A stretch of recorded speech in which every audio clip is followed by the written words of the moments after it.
Hello everyone. So guys, front page the Hindu का आज है 24 जून 2022 फ्राइडे। अच्छा, जैसे कई बार मैं चीज़ों को बहुत लिख लिख कर समझाता हूँ तो एक दो कमेंट आए कि सर अब बार बार मत समझाइए क्योंकि हम समझ चुके हैं, तो थोड़ा सा बोरियत महसूस होती है। तो ठीक है, मुझे लगता है कि जो नए बच्चे होंगे जो पहली बार मेरा वीडियो देखेंगे फिर उनका क्या, इसलिए मैं कई बार प्रेजेंट पार्टिसिपल कई बार समझाता हूँ। चलिए आज देखते हैं क्या कर सकते हैं। यहाँ पर गाइस हेडलाइन लिखा है कि शिंदे सेज रिबेल सेना group has support of national party. Headline ज़्यादातर प्रेजेंट इंडेफिनिट में होता है, तो जो सेज लिखा हुआ है हम इसको सेड समझेंगे कि शिंदे ने कहा, कहता है लिखा है बट हम इसको कहा समझेंगे। क्या कहा कि रिबेल सेना ग्रुप, रिबेल का मतलब क्या होता है, जो विद्रोही है, तो सेना ग्रुप जो विद्रोही सेना का एक ग्रुप बन चुका है, हैज सपोर्ट, उनके पास सपोर्ट है, ये आपका ये पोजीशन है प्रेजेंट का, तो उनका एक सपोर्ट है। किसका सपोर्ट है?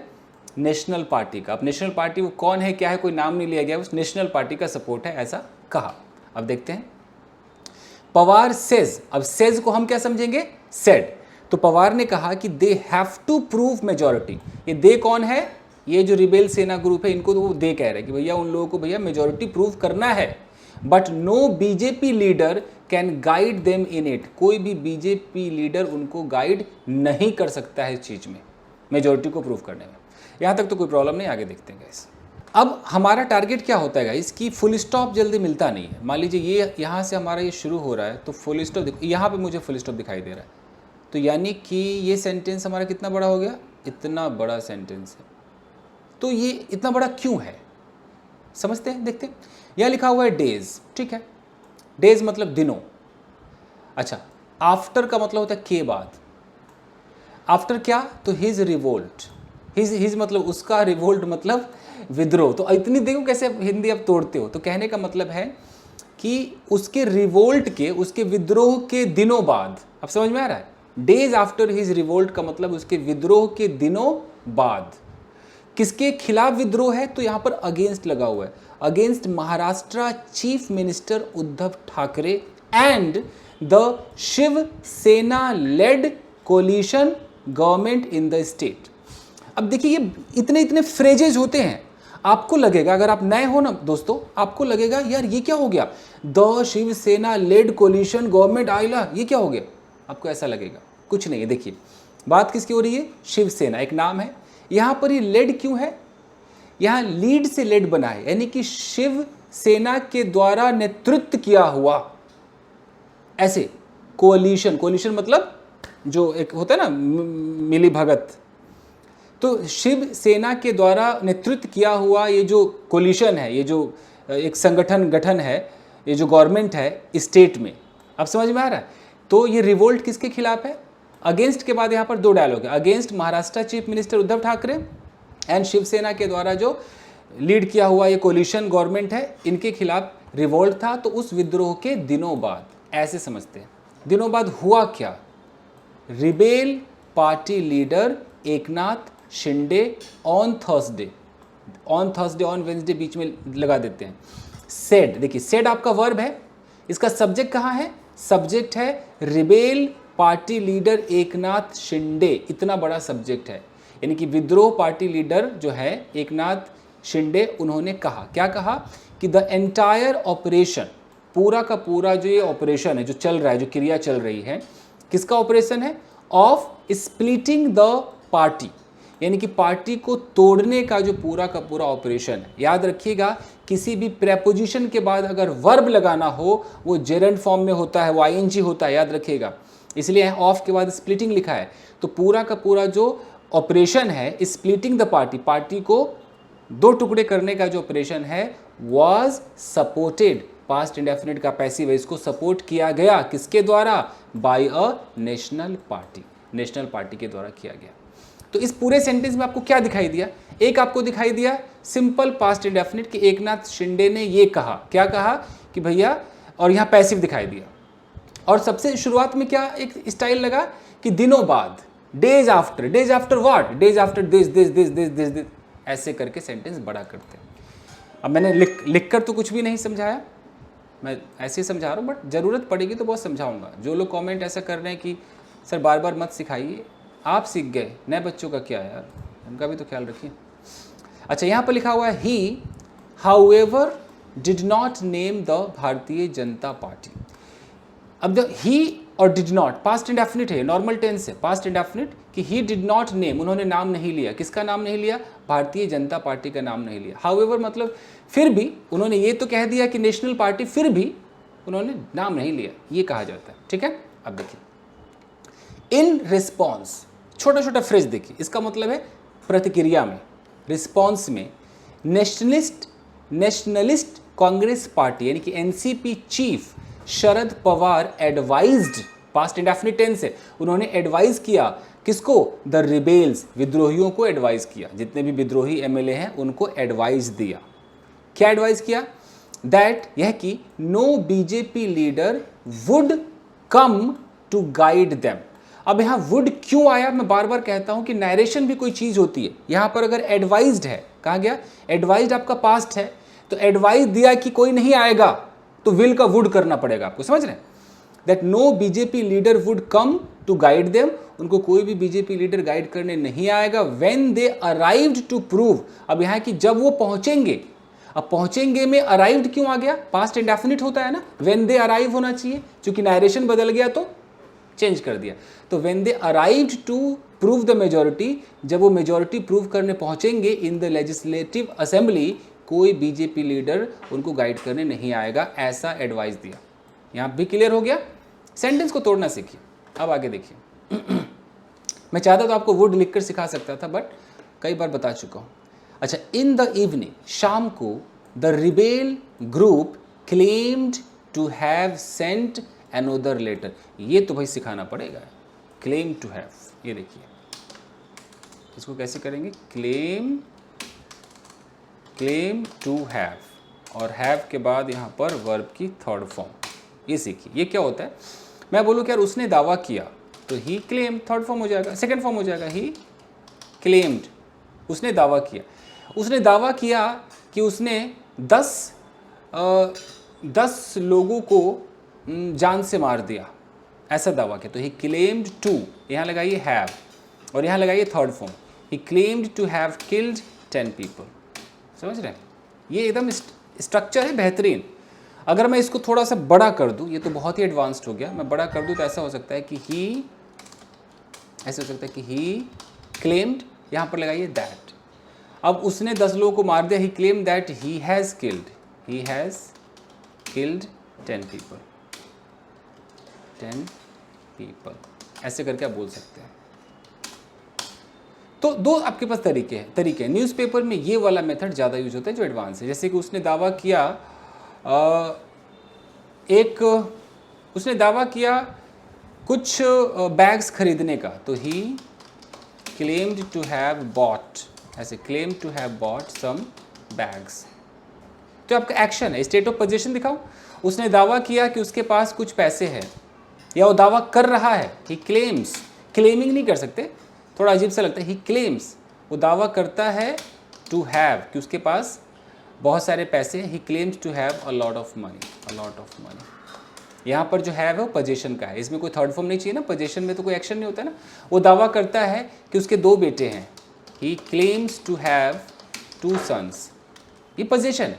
और उसने दावा किया कि उसने अपने बेटों को डांटा है, उसने दावा किया he claimed to have scolded his sons. Passive कर दे, उसने दावा किया कि कल उसकी इंसल्ट की गई, तो वो दावा कर रहा है, ही क्लेम्स, वो दावा कर रहा है to have been insulted yesterday, या ही येस्टरडे नहीं लगा सकते, he claims to have been insulted, उसने इंसल्ट होने का दावा किया कि उसके इंसल्ट किया गया, ये होता है ये। अब देखिए यहाँ पर क्या लिखा हुआ है, तो ही द रिबेल ग्रुप, जो विद्रोही ग्रुप है, उसने दावा किया, ये आपको थोड़ा और बड़ा कर दूँ क्या? क्लेम्ड, क्या दावा किया? टू हैव सेंट, यानी कि भेज चुका है, अनदर लेटर, उसने एक और लेटर भेज दिया, किसको? To deputy speaker Narhari Zirwal को, विद, किस चीज़ के साथ? विद सिग्नेचर्स, उस पर सिग्नेचर्स थे, किसके थे? प्रेपोजिशनल फ्रेज देखिए, ऑफ 42 MLAs, 24 MLAs के थे सिग्नेचर, एंड क्लेमिंग, और एक क्लेम भी कर रहे हैं, claiming mister Shinde to be the Sena's legislature party leader, and claiming, यहाँ पर जो है कि जो रिबेल ग्रुप है इन्होंने ये तो दावा किया कि हमने लेटर भेज दिया, और ये दावा कर रहे हैं, क्लेम भी कर रहे हैं कि मिस्टर शिंदे जो है वो सेना के लेजिस्लेचर पार्टी लीडर है। तो यहाँ पर एक टू भी क्यों आया है, मैं ये भी आपको सिखा दूँ जरा। अगर मैं कहता हूँ कि ही क्लेम्स, वो दावा करते हैं, ही क्लेम्स, वो दावा करते हैं कि राम मेरा दोस्त है, तो ही क्लेम्स कैसे होगा, he claims Ram, he claims Ram to be his friend. तो यहाँ देख रहे टू भी आ गया, ऐसे होता है। अगर मैं इसको तोड़ के दिखाऊं तो ऐसा हो जाएगा कि ही claims that Ram is his friend, वो दावा करते हैं कि राम उनका दोस्त है। तो ऐसे टू बी का इस्तेमाल होता है। मैं दावा करता हूँ कि वो एक चोर है, मैं दावा करता हूँ, I claim him to be a thief, ऐसे। और नहीं तो आई क्लेम दैट, एक minute, I claim that he is a thief. ये है एकदम एडवांस्ड इंग्लिश बॉस। चलिए ये हो गया। तो उन्होंने क्या दावा किया, claiming mister Shinde to be the Sena's legislator party leader. On Wednesday, बुधवार को, the rebel group sent a letter, past indefinite tense है, रिबेल ग्रुप आपका सब्जेक्ट है, सेंट आपका वर्ब सेकंड फॉर्म है। तो रिबेल ग्रुप ने, विद्रोही ग्रुप ने एक लेटर भेजा with the signatures of 34 MLAs.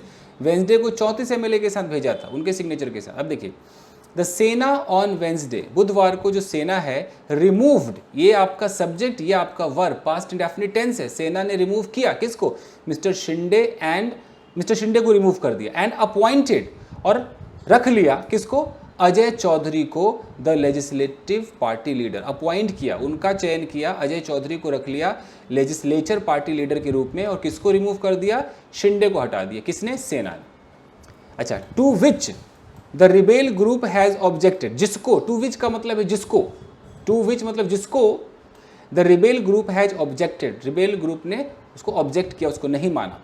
Claiming, दावा करते हुए, मेजॉरिटी, मेजॉरिटी का दावा ठोकते हुए उसको नहीं माना कि हमारे पास मेजॉरिटी है। एक क्लेमिंग मेजॉरिटी आपका प्रेजेंट पार्टिसिपल, ऐसा करते हुए। मिस्टर जिरवालाज ऑफिस, मिस्टर जिरवाला का जो ऑफिस है, सेड, उन्होंने कहा, ऑफिस ने ये स्टेटमेंट दिया that no new letter had been received, कोई भी लेटर रिसीव नहीं किया गया था। अब यहाँ पर हैड बीन क्यों है, आपको पता है कि नरेशन में क्या हो जाता है, जो हैज़ बीन, हैव बीन है, आप ऐसे ध्यान दीजिए। अगर मैं यहाँ पर एक नरेशन लिखता हूँ कि he said no new letter has been received, अगर मैं ऐसे लिखता हूँ, ये आपका हो गया डायरेक्ट स्पीच हो गया, यू नो। अगर मैं इसका नरेशन बदल दूँ, इसको इनडायरेक्ट में कर दूँ, थोड़ा सा छोटा करें, तो कैसे हो जाएगा कि ही सेड दैट लगाया, नो न्यू लेटर, अब हैज़ बीन क्या हो जाएगा, हैड बदल जाएगा, no new letter had been received. अब समझ में आ रहा है, न्यू लेटर है ना, देख रहे हैं। तो हैज़ बीन हैड बीन हो जाता है। तो यहाँ पर क्या लिखा हुआ है कि मिस्टर जिरवालाज ऑफिस सेड, ये सेड हमारा पास्ट है, इसके बाद यहाँ पर दैट लग गया है, तो ये नरेशन बदल दिया, इनडायरेक्ट स्पीच हो गया, that no new letter had been received. अब समझ में आ रहा है ना, इनडायरेक्ट। हम हिंदी इसकी क्या समझेंगे, रिसीव नहीं किया गया था कि नहीं किया गया है, हम इसको नहीं किया गया है समझेंगे, वो देखने में वो हैड बीन लग रहा है, हम समझेंगे normally. The group leader is decided, अब यहाँ पर जो इज डिसाइडेड है, इसका मतलब एक तो भाई प्रेजेंट इंडेफिनिट का पैसिव भी इज के साथ थर्ड फॉर्म दिखाता है, और एक आपका एडजेक्टिव भी दिखाता है। ये पढ़ के देखते क्या है, the group leader is decided, यानी कि ग्रुप लीडर को डिसाइड किया जाता है बेस्ड ऑन, ये पैसिव है, बेस्ड ऑन द, किसके आधार पर, बेस्ड ऑन द पार्टी, ऐसे कर लेते हैं, पार्टी चीफ्स लेटर, तो पार्टी के चीफ के लेटर पर डिसाइड किया जाता है। And I have received a letter, मैंने लेटर रिसीव किया है फ्रॉम सेना चीफ उद्धव ठाकरे, मैंने उद्धव ठाकरे जो सेना के चीफ है उनसे लेटर रिसीव किया है, नेमिंग, जिन्होंने नाम रखा है अजय चौधरी का as the legislature party leader, यानी कि उद्धव ठाकरे जो है नेमिंग, नाम रखते हुए, उन्होंने कोई लेटर दिया होगा ये नाम रखते हुए कि अजय चौधरी जो है वो as the legislature party leader हो, विच आई हैव एक्सेप्टेड, विच मतलब वो लेटर, जिसको उनके उस प्रपोजल को, लेटर को आई हैव एक्सेप्टेड, मैंने स्वीकार कर लिया, ऐसा मिस्टर जिरवाला ने कहा। समझ रहे? The video released by mister Shinde's aides, देखिए मैं कई बार सिखा चुका हूँ, released by, conducted by, led by, इसका मतलब होता है कि ये आपका क्या है, पास्ट पार्टिसिपल फ्रेज है, ये पैसिव है और ये एडजेक्टिव है। क्यों? क्योंकि वीडियो के बारे में बता रहा है कि द वीडियो, कौन सा वीडियो, वही जिसको रिलीज किया गया था मिस्टर शिंडे के एड्स। एड्स मतलब क्या होता है, जो सहायक होते हैं, जो असिस्टेंट होते हैं। तो मिस्टर शिंडे के सहायकों के द्वारा जो वीडियो रिलीज किया गया था ऑन थर्सडे इवनिंग, शोज, अब ये शोज हमारा वर्ब है प्रेजेंट डेफिनिट का, तो इसका सब्जेक्ट क्या है, सब्जेक्ट वीडियो है। द वीडियो शोज, वीडियो दिखाता है, लेकिन वीडियो के बगल में जो रिलीज से लेकर के और इवनिंग तक का जो सफ़र है ना दोस्तों, ये आपका पास्ट पार्टिसिपल फ्रेज है, इतना बीच में डाल देते हैं बड़ा करने के लिए। समझ में आ रहा है? द वीडियो दिखाता है, लेकिन कौन सा वीडियो, जिसको रिलीज किया गया था मिस्टर शिंडे के सहायकों के द्वारा थर्सडे इवनिंग को, वो वीडियो दिखाता है हिम, उनको एड्रेसिंग द रिबेल एमएलएज, उनको दिखाता है एड्रेस करते हुए, संबोधित करते हुए विद्रोही एमएलएज को, एंड क्लेमिंग द सपोर्ट, और ये दावा ठोकते हुए सपोर्ट का, किसका support, of a national party, national party का सपोर्ट है, ऐसा दावा ठोकते हुए भी वो वीडियो दिखाता है।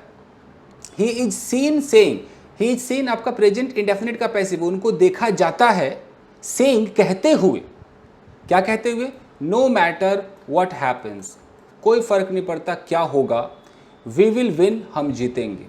एज यू सेड, जैसा कि आपने कहा, that is a national party, कि जैसा कि आपने कहा कि वो एक नेशनल पार्टी है, कॉमा अ सुपर पावर, एक सुपर पावर है। फिर यहाँ पर क्या लिखा है, Pakistan, you know what happen, ये तो मेरे भी समझ में, आपके समझ में आया तो बताइए।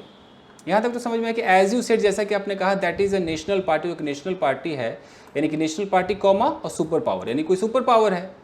फिर यहाँ पर है कि क्या, Pakistan dash dash dash, you know what happen, कहीं ऐसा तो नहीं कहना चाह रहे कि पाकिस्तान में पता है क्या हुआ, ऐसा तो नहीं कहना चाह रहे, कुछ ऐसा कहना चाह रहे। ठीक है, इस खत्म हो गया, और इसके बगल में और कुछ है, अगर ये भी देख लें क्या, थोड़ा सा देख लें, ये क्या लिखा हुआ है, लिखा है कि डिसक्वालीफाई 12 एमएलएज, सेना अर्जेज डेप्टी स्पीकर, यानी कि जो शिवसेना है, अर्जेज यानी कि वो गुजारिश किया, अब प्रेजेंट इंडेफिनिट हम इसको पास्ट समझेंगे, उसने गुजारिश किया किसको, डेप्यूटी स्पीकर को, क्या करने का, कि डिसक्वालीफाई कर दो, किसको, 12 एमएलएज को कर दो। देखते हैं क्या है सब इसमें, ये भी पढ़ लेते हैं।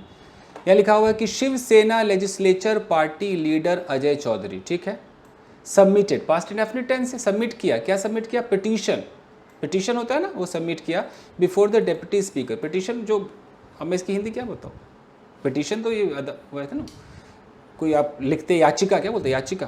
तो Shiv Sena legislature party leader Ajay Chaudhary ने एक petition before the deputy speaker, देखो सामने के लिए बिफोर लगाना है, इन फ्रंट ऑफ नहीं लगाना है, deputy speaker of the Maharashtra assembly के सामने एक सबमिट किया पिटीशन ऑन थर्सडे को, थर्सडे इवनिंग को, टू डिस्क्वालीफाई, क्या डिस्क्वालीफाई करने के लिए पिटीशन था, यहाँ पर देखिए टू के साथ डिस्क्वालीफाई लिखा है, ये आपका इन्फिनिटिव पर्पस को दिखाता है। 12 MLAs from the rebel group, यानी कि रिबेल ग्रुप, विद्रोही ग्रुप से 12 एमएलए को डिस्क्वालीफाई करने का जो पिटीशन है उन्होंने सबमिट किया, किसने, अजय चौधरी ने। कौन है ये, शिवसेना की लेजिस्लेचर पार्टी लीडर हैं, जो अभी हाल फिलहाल बनाया गया। अच्छा, एकनाथ शिंदे कॉमा तानाजी, ये पूरा लिस्ट लिखा हुआ है, ये लिस्ट लिखा हुआ है कि कौन कौन है वो 12 एमएलए, यहाँ तक लिस्ट लिखा हुआ है। ये आर द 12 लेजिस्लेटर्स, यहाँ पर लिखा हुआ है, ये 12 है। फॉलोइंग मिस्टर शिंडेज रिबेलियन, देखिए फॉलोइंग का मतलब होता है उसके बाद के होने पर, तो मिस्टर शिंडे के विद्रोह के बाद party chief Uddhav Thackeray removed him, उनको हटा दिया as legislator party leader, legislator party leader के रूप में उनको हटा दिया, and appointed mister Chaudhary, mister Ajay Chaudhary को अपॉइंट किया इन हिज प्लेस, उनकी जगह पर। द सेना लीडरशिप बिलीव्स, सेना का जो लीडरशिप है, जो नेतृत्व है, वो ये मानता है the 12 MLAs will never return to the party fold, जो 12 एमएलएज है वो कभी नहीं रिटर्न होंगे, कभी नहीं आएंगे पार्टी फोल्ड, मतलब ग्रुप, पार्टी के ग्रुप में कभी नहीं आएंगे। हो गया, ठीक है जी। तो आज मैंने लिख लिख कर ज़्यादा नहीं समझाया है, आप मुझे बताना कि अगर मैं लिख लिख कर बार बार समझाऊं या कुछ खास इंपॉर्टेंट हो वही समझाऊं। क्योंकि मुझे लगता है कि भाई आप 10 दिन से देख रहे हो, आपको सब पता चल गया, लेकिन कोई अगर पहली बार मेरा वीडियो देख रहा होगा तो उसको कैसे पता चलेगा कि मैं इस तरीके से पढ़ाता हूँ। तो मुझे लगता है कि मुझे बार बार पढ़ाना चाहिए। बट ये भी समझ सकता हूँ कि जो रोज़ देख रहे हो बेचारे बोर हो गए, क्या है यार रोज़ पार्टिसिपल, आप जिसको हल्के में ले रहे हैं किसी के लिए बहुत मुश्किल है। प्रेजेंट पार्टिसिपल को आसान समझते हैं आप, हालत ख़राब हो जाती है। एडजेक्टिव क्लॉज ये तो मैंने बोल बोल के आसान कर दिया है। It is very difficult I would say. चलिए guys, thank you very much, मिलते हैं अगले वीडियो में। Thank you.